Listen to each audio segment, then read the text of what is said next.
ئێمە وەک هەرسێ ڕێکخراوی کۆمەڵگەی مەدەنی ئەمڕۆ هاتوین یاداشتی پێشکەش بە نووسینگەی سلێمانی پەرلەمانی کوردستان بکەین بە بۆنەی 1/6 ڕۆژی گیانی مناڵان لە ڕێی نووسینگەی سلێمانی پەرلەمانی کوردستانەوە بۆ بەڕێزان لیژنەی مافی مرۆڤ لە پەرلەمانی کوردستان، لیژنەی پەروەردە و فێرکردن لە پەرلەمانی کوردستان، لیژنەی کاروباری کۆمەڵایەتی لە پەرلەمانی کوردستان.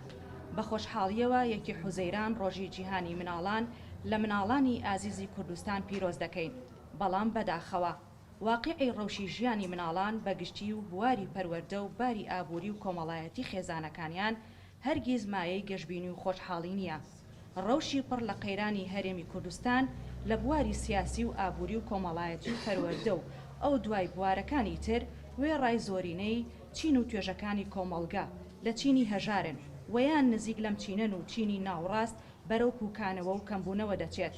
چینی هەژار و زەحمەتکێش زۆرینەی کۆمەڵگە پێکدەهێن و قوربانی گەورەی ئەم قەیرانانن. هەر بۆیە مناڵەکانیان پشکی سەرەکی و ڕاستەوخۆ و ناڕاستەوخۆی زیانی ئەم کێشە و قەیرانانەیان بەردەکەوێت.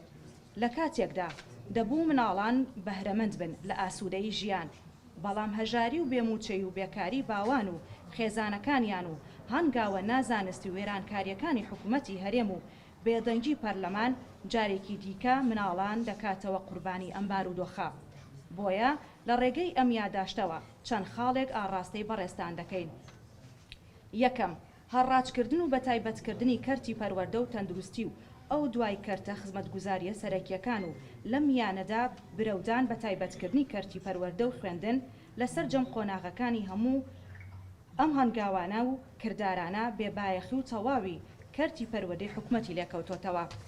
ڕۆژ بە ڕۆژ ژمارەی مناڵان زیاد دەکات کە دەستبەرداری خوێندن دەبن و لەبەر هەژاری و کەم دەرامەتی خێزانەکانیان ڕوو لە بازاڕی بێبەزەیی کارکردن دەکەن.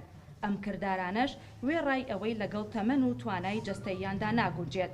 لە هەمان کاتدا تووشی چەندەها کێشەی دەرونی و جەستەیی لە ڕێلادانی کۆمەڵایەتیدا دەکات.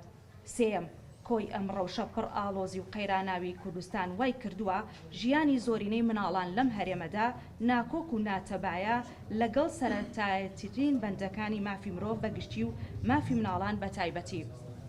چوارەم، هەر لێرەوە و لەم ڕۆژە جیهانیەدا داواتان لێ دەکەین چیتر بێدەنگ و بێهەڵوێز نەبن لە ئاست ئەم پێشێلکاری و بێمافیە هەمەلایەنەی ڕوبەڕووی مناڵان دەبێتەوە و بەکردەوە لە هەوڵی چاودێریکردن و چارەسەرکردنی ئەو کێشانەدا بن کە بەرۆشی مناڵانی گرتووە.